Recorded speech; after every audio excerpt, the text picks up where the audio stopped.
Bismillahirrahmanirrahim. Assalamualaikum warahmatullahi wabarakatuh. Bismillah, alhamdulillah. Salawat dan salam kepada Rasulullah Muhammad ibn Abdullah amma ba'd. Para pemirsa budiman, berjumpa kembali dengan kami di kajian santai, santun dan mulia. Allah menciptakan seluruhnya berpasang-pasangan. Ada langit, ada bumi, ada bulan, ada bintang. Ada hitam, ada putih, ada panas, ada dingin. Semua selalu berpasang-pasangan. Begitu pula ketika seorang wanita pasti diciptakan seorang laki.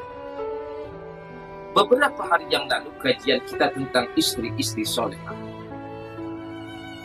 Maka pada siang hari ini kajian kita adalah suami-suami yang soleh. Ada beberapa kriteria tentang suami soleh. Ini insya Allah bisa menjadi pedoman bagi kita kaum laki-laki dan kaum wanita yang ingin mencari calon suami. Yang pertama, suami yang soleh adalah suami yang selalu mengingat akan Allah. Di kantor ingat Allah, di pasar ingat Allah, di jalan ingat Allah, di mana saja, di kaki dipijak, semua pasti ingat Allah. Karena di kantor dia ingat Allah. Apabila ingin melakukan hal yang tidak baik, ya Allah, Allah ada bersama kita. Ketika menangani proyek besar dan lain sebagainya, kalau ingat Allah, dia tidak mau menyelewengkan apapun karena dia merasa Allah dekat dalam dirinya. Begitu pula dalam keluarga. Ketika dia menjadi suami soleh, dia selalu ingat Allah Subhanahu wa ta'ala. Karena istrinya tanggung jawabnya akan dikenakan pertanggungjawaban. Kata Allah di dalam Al-Quran, sesungguhnya salatku, ibadahku, semua bagi Allah. Jadi suami soleh, suami yang selalu ingat akan Allah Subhanahu wa ta'ala. Terkadang kalau suami tidak baik,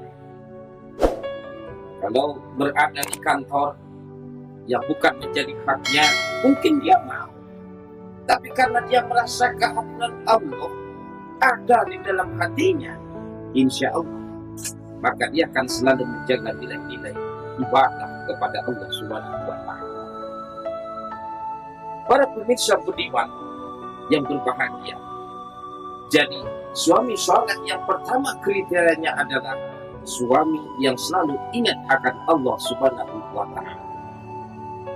Merasa Allah dekat dengan dirinya, merasa kehadiran Allah ada di dalam dirinya.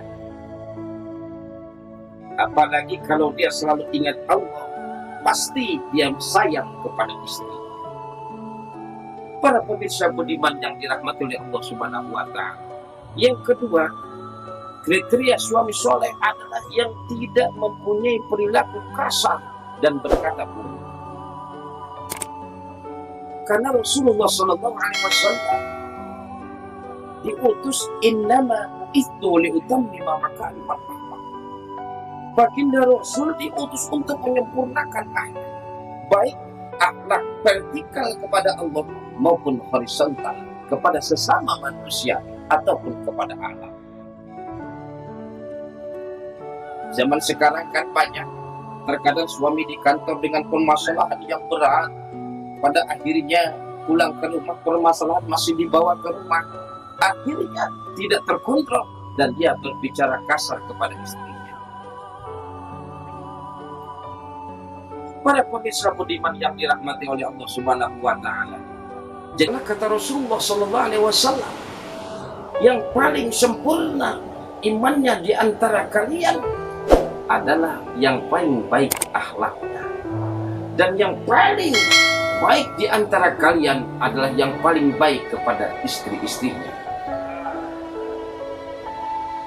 Terkadang suami sukses bangga sehingga menyampingkan istrinya. Oh, tidak bisa. Karena kesuksesan suami didukung oleh istrinya.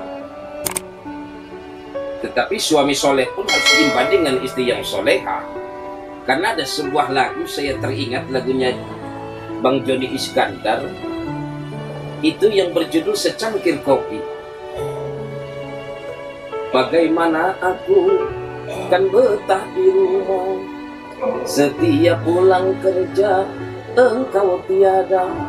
Jangankan menyambutku dengan senyum manismu, secangkir kopi pun tak tersedia. Karena apa? Suami soleh harus diimbangi dengan istri yang soleha.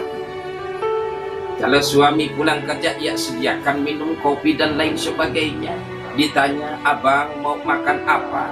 Abang mau minum apa? Ini istri soleha. Makanya suami yang soleh mempunyai perkataan yang baik. Insya Allah suami mempunyai perkataan baik, akhlak baik, baik kepada Allah maupun kepada istrinya. Itu akan tertular kepada anak-anak, dan anaknya pun insya Allah akan berkata-kata yang baik. Karena anak tergantung kedua orang tuanya. Para pemirsa budiman yang dirahmati oleh Allah Subhanahu wa Ta'ala, jadi